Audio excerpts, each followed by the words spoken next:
नमस्कार, विशेष देख रहे हैं आप, साथ आपके मैं हूं अर्पिता आर्य। बिहार में देखिए, बाढ़ हर साल विकराल रूप लेकर आती है। बाढ़ का पानी कईयों का घर बेघर कर देती है। बिहार में बाढ़ का रौद्र रूप देखना शुरू हो चुका है।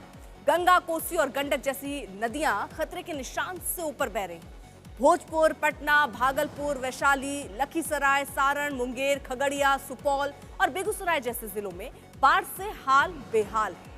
10 जिलों के 1100 से ज्यादा लोगों को 17.5 लाख से ज्यादा आबादी इस वक्त बाढ़ से जूझ रही है। लेकिन सबसे बुरा हाल है भागलपुर का, जहां गंगा का पानी कहर बरपा रहा है। लोगों का रहना, खाना, पीना मुश्किल हो रहा है। प्रशासन कम्युनिटी किचन की व्यवस्था भी कर रहा है, लेकिन लाखों की आबादी है और प्रशासनिक व्यवस्थाएं ऊंट के मुंह में जीरा साबित हो रही है। कई परिवार कई दिनों से अपने घरों की छतों पर खाने की व्यवस्था कर रहे हैं और अब तो लोगों का राशन भी खत्म हो रहा है। भागलपुर से हमारे संवाददाता रोहित सिंह की ये रिपोर्ट।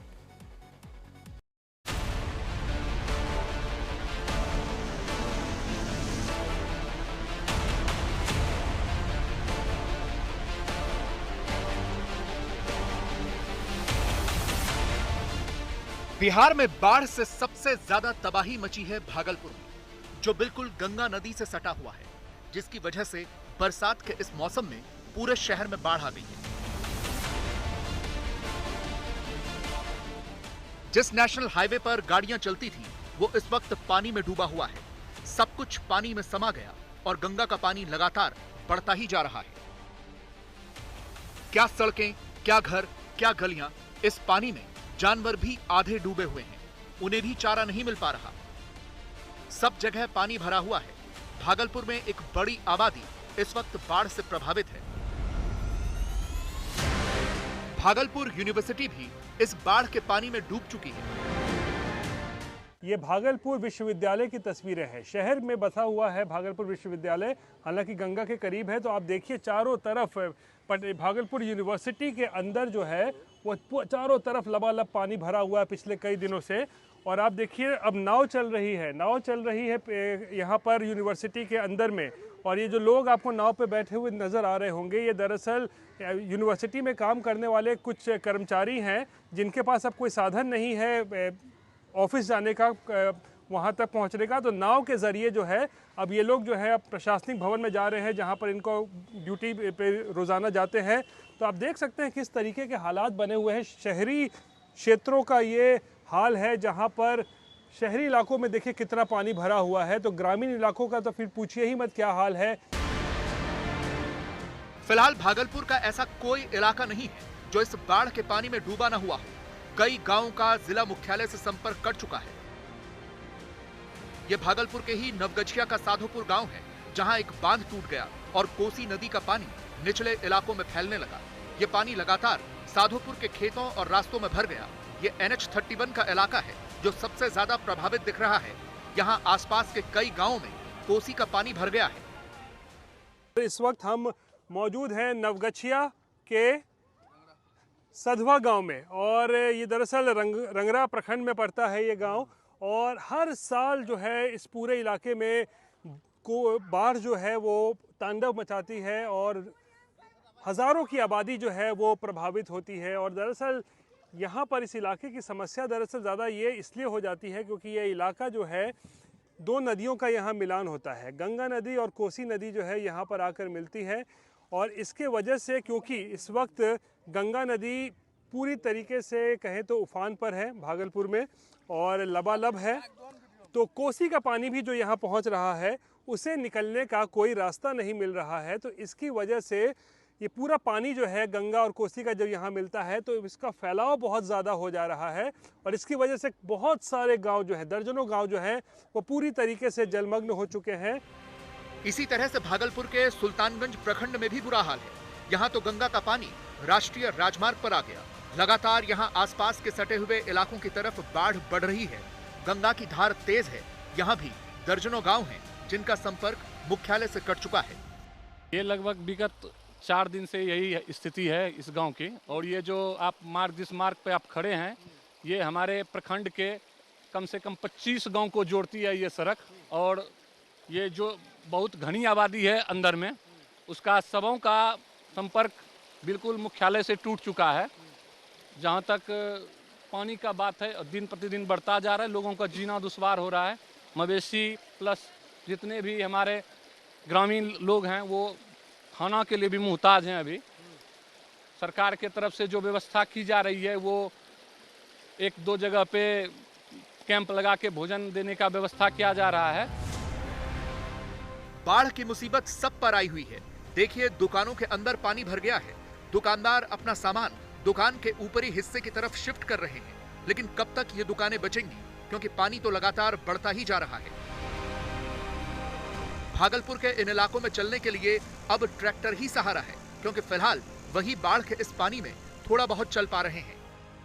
भवनाथपुर गांव के पास, और मैं जहां पर खड़ा हूं ये नेशनल हाईवे है, NH80, भागलपुर को पश्चिम बंगाल के फरक्का से जोड़ने वाला ये राष्ट्रीय राजमार्ग है। और NH80 पर आप देखिए किस तरीके से 1.5 से 2 फीट पानी चढ़ गया है। और आप देखिए किस तरीके से अब लोग JCB मशीन की मदद से अपने वाहनों को, मोटरसाइकिल को जो है एक पार से दूसरे तरफ ले जाने के लिए जो है वो मजबूर है, क्योंकि पानी की धार इतनी तेज़ है।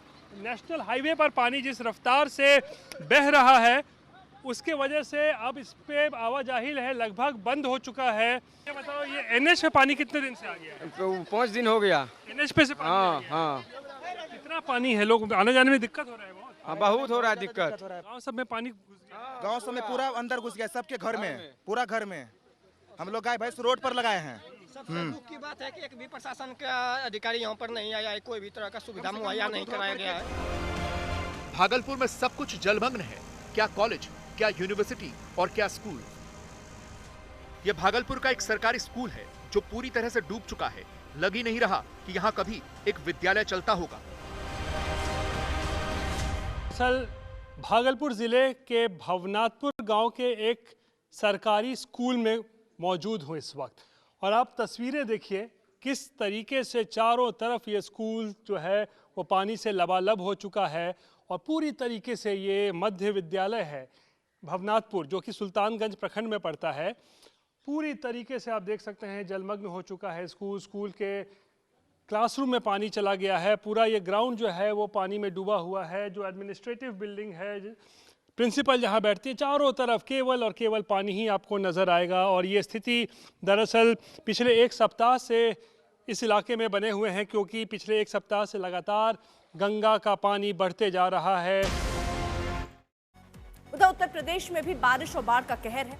सरकारी आंकड़े बता रहे हैं कि यूपी में बाढ़ से 37 जिले, 95 तहसीलें और 1929 गांव प्रभावित हैं। अब तक 6,95,362 प्रभावित लोगों को सुरक्षित स्थानों पर भेजा जा चुका है। और प्रशासन का दावा है कि 84,000 से ज्यादा मवेशियों को भी सुरक्षित स्थानों पर शिफ्ट किया जा चुका है।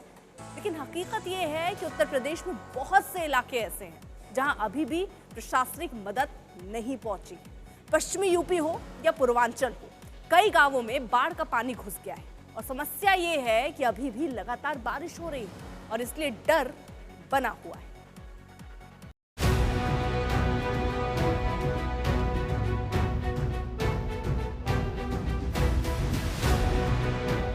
ये अयोध्या फैजाबाद के नदी किनारे के इलाके हैं जो पूरी तरह से जलमग्न हो गए हैं। लगातार बाढ़ का पानी बढ़ता ही जा रहा है। ज्यादातर लोग तो अपना घर छोड़कर पहले ही सुरक्षित स्थानों पर जा चुके हैं, लेकिन कुछ लोग अभी भी अपने घरों का सामान देखने के लिए मौजूद हैं। ये फैजाबाद का मूडाडीहा गांव है जो पूरी तरह से पानी में समा गया है। उत्तर प्रदेश के तकरीबन 37 ऐसे जिले हैं जहां पर इस बार बाढ़ का पूरी तरीके से कहर है। इस समय हम अयोध्या में मौजूद हैं, और अगर हम यूपी की बात करें तो तकरीब 2000 गांव ऐसे हैं जो इस बाढ़ की चपेट में हैं। ये अयोध्या का ही मूडाडीहा गांव है, वहां पर हम मौजूद हैं। और यहाँ पर जो पानी है वो कमर के ऊपर चल रहा है, यानी कि जो लोग हैं वो इसी पानी से निकलकर अपने घरों तक जा रहे हैं। आप देख सकते हैं कि जो नावें हैं उस पर जो बच्चियां हैं वो अपनी नाव चला रही हैं और अपने घरों तक पहुंच पाती हैं, चूंकि जो पानी है बाढ़ का वो उनके घरों के अंदर तक चला गया है। ये सारे पक्के मकान आपको दिख रहे होंगे जो पूरी तरीके से पानी में समा गए हैं। और ऐसे में अब लोगों के लिए सबसे बड़ी मुसीबत है कि वो कैसे इस पानी से निकल पाएं और अपना जनजीवन संचालित कर पाएं। ये भी हमारे साथ शख्स एक मौजूद हैं जो इसी गांव के रहने वाले हैं। ये बताइए कि क्या नाम है आपका? शुभम। सुबह में इधर देखिए, ये बताइए कि कितना बाढ़ का पानी से परेशान है आप लोग, कितनी दिक्कत हो रही है? बहुत ज्यादा। ये चारा वारा ले जा रहे हैं तो कहाँ से ला रहे हैं? खेत से। खेत से। तो इधर तो पानी सब भरा हुआ है, तो कैसे रहते हैं? नाव से जाते हैं, घर पे रहते हैं। नाव से। बस यही नाव इन गांव वालों का सहारा है। पानी बहुत ज्यादा है, ऐसे ही गांव वाले नाव लेकर चलने को मजबूर हैं। लेकिन सवाल है कि जब लोगों ने अपना घर छोड़ दिया तो फिर गुजारा कैसे होगा? कुछ लोग हैं अभी भी अपने जानवरों समेत बाढ़ के इस पानी में रह रहे हैं। उत्तर प्रदेश में कई जिलों में बाढ़ है और ऐसे में हम अयोध्या में मौजूद हैं, जहां पर लोग नाव का सहारा लेकर अपने घरों तक पहुंच रहे हैं। और ऐसे में आप देख सकते हैं कि ये किसान जो हैं अपनी भैंसों को चरा कर वापस लौट रहे हैं और यहाँ पर जो पानी है बाढ़ का, वो इस कदर है कि उससे निकल कर ही जाना पड़ता है। कई ऐसे जो घर हैं ये पूरी तरीके से पानी में समा गए हैं और लोग ऐसी नाव जो हैं उन नावों का सहारा लेकर आगे बढ़ रहे हैं और अपने घरों में जो जरूरी काम है वो कर रहे हैं। कई लोगों को जो किनारे हैं आप देखेंगे वहां पर ले जाया गया है, वहां पर उनको रखा गया है कि कुछ समय के लिए, जब तक ये पानी कम नहीं होता है। लेकिन ज्यादातर लोग इसी पानी के अंदर अभी भी सामान उनकी चूंकि मौजूद है, इस वजह से वो पानी के अंदर ही है बाढ़ के। इन लोगों को अभी तक किसी भी तरह की प्रशासनिक सहायता नहीं मिली है। लोग अपने से ही सुरक्षित जगहों पर चले गए हैं और इन्हीं हालात में गुजारा कर रहे हैं। प्रशासन ने लोगों को नाव भी उपलब्ध नहीं करवाई है, जिसकी वजह से लोग अपनी नाव से ही घरों का सामान और बाकी जरूरी चीजें ला रहे हैं।